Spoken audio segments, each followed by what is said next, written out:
সময় আমাদের 5 জন সাংবাদিক নিহত হয়েছেন।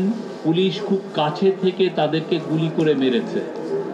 আমাদের অনেক সাংবাদিক আহত হয়েছেন, অনেক সাংবাদিক এখনো ট্রমাটাইজ। তারা যেই সমস্ত ভয়াবহ দৃশ্য দেখেছেন, পুলিশের যে ব্রুটালিটি দেখেছেন, তার থেকে তারা আসলে এখান থেকে মুক্ত হওয়া, এই সিন থেকে, এটা আমার মনে হয় সময় সাপেক্ষ ব্যাপার। আমি ট্রিবিউট দিচ্ছি। আমি অবশ্যই খাটো করে দেখব না। বাংলাদেশের অনেক নিউজ পেপার, বেশ কিছু সাংবাদিক, নিউজ পেপার, তারা কিন্তু 1 থেকে 36শে জুলাই তাদের রোল খুবই ভালো ছিল। এটা অসহনীয় একটা পরিবেশে তারা থেকে 15 বছরের যে হাসিনা শাহীর যে একটা ডিক্টেটরশিপকে, রক্তচক্ষুকে তারা ইগনোর করে তারা যে জার্নালিজম করেছে, এই যে মৃত্যুর হিসাব দেওয়া, কতজন মারা যাচ্ছেন, আমরা তখনও প্রকৃত চিত্র পাইনি। তারপরেও দেখবেন যে অনেকগুলো পত্রিকা অনেক বাধা সত্ত্বেও, একদিকে ডিজিএফআইয়ের ফোন কল, আর একদিক দিয়ে হচ্ছে পলিটিশিয়ানদের ফোন কল, আর একটা হচ্ছে ছাত্রলীগ, যুবলীগ এবং সাংবাদিক লীগের চোখ রাঙানি, সব কিছুকে উপেক্ষা করে বাংলাদেশের বেশ কিছু সংবাদপত্র ভালো জার্নালিজম করেছেন, আমরা তাদেরকে স্যালুট জানাই।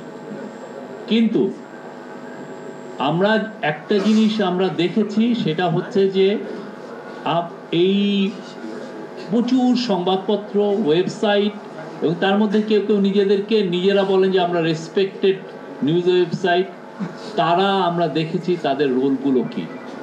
সাংবাদিকতার একটা বড় জিনিস হচ্ছে আপনি কি রোল প্লে করেন, সেটা কিন্তু সবাই ডকুমেন্টেড করে ফেলে।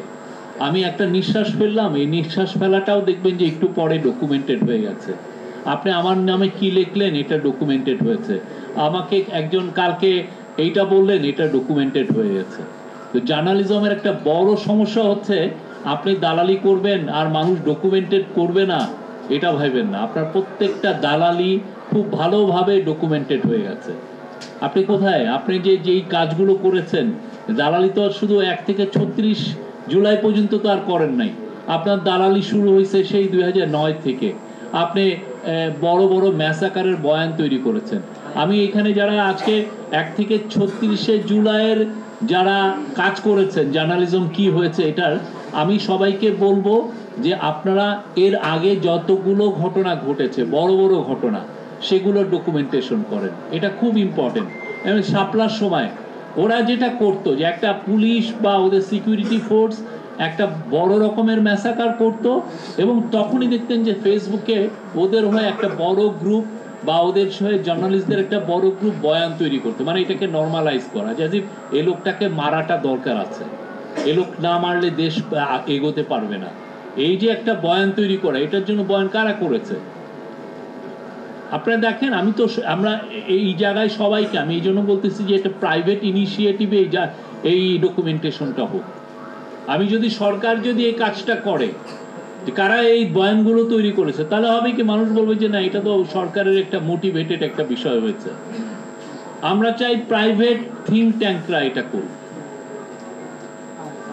খুব ভালো রকম। এটা প্রত্যেকটা দেশে হয়। আপনি সেকেন্ড ওয়ার্ল্ড ওয়ারের পরে দেখেন, ওরা দেখেছে কারা কারা নাৎসিদের বয়ান কারা তৈরি করেছে, বা মুসোলিনির সময় দেখেন, বা স্পেনে ফ্রাঙ্কোর সময় দেখেন, কারা কারা তার হয়ে বয়ান তৈরি করেছে। খুবই স্পষ্ট, খুব ভালোভাবে ইউনিভার্সিটিগুলো, জার্নালিস্ট গ্রুপগুলো এই রিসার্চগুলো করেছে, করে দেখিয়েছে যে কিভাবে এই বয়ানগুলো তৈরি করেছে। বয়ানগুলো তৈরি করার মূল কারণ কি? মূল কারণ হচ্ছে ডিক্টেটরশিপের হাতকে বলিষ্ঠ করা, আপনার আমার অধিকারকে খরণ করে নেওয়া। আপনাকেই বলা, আপনাকে মারবে, আপনাকে মেরে আবার জনগণকে বলবে যে না, আপনার মারাটা তার যৌক্তিক ছিল, আপনার অধিকারটা সে হরণ করে নিবে। তখন কিন্তু কিছু সাংবাদিক আবার এই বয়ানটা করবে যে না, ওর অধিকার হরণ করাটা সঠিক ছিল। আপনি 15 বছর, 1-2 বছর না, আপনি অনেকগুলো ঘটনা, আপনি শাপলা বলেন, মাওলানা সাঈদীর ভার্ডিকের পরের দিন দেখেন, হ্যাঁ, আপনি যে সবাই একদিক দিয়ে মানুষ মারছে, কিন্তু হাসি ঠাট্টা হচ্ছে কি, এই চাঁদে সাঈদীকে দেখা গেছে। আপনার পুরো অ্যাটেনশন ওইদিকে নিয়ে এইদিকে যে 160 জনের মতো লোককে রাইফেলের গুলি করে মারা হয়েছে, ভয়াবহ একটা হত্যাকাণ্ড ছিল। আপনি দেখেন কিভাবে এটাকে নর্মালাইজ করছে, মানে এই লোকগুলোকে মারাটা দরকার, যৌক্তিক ছিল। তারপরে আপনি ওই যে খালেদা জিয়ার যে একজন লিডার অব দ্য অপোজিশন, তার বাসার সামনে আপনি দিয়ে দিচ্ছেন, কি যেন বালির ট্রাক দিয়ে দিচ্ছেন, এবং কিছু সাংস্কৃতিক কর্মী ওইখানে আবার যাচ্ছেন এটাকে করার জন্য। এবং ওইটারে আপনার ওই সময় ফেসবুক গুলো দেখেন, যারা যারা এটা বলছেন, কি ভয়াবহ একটা সময়।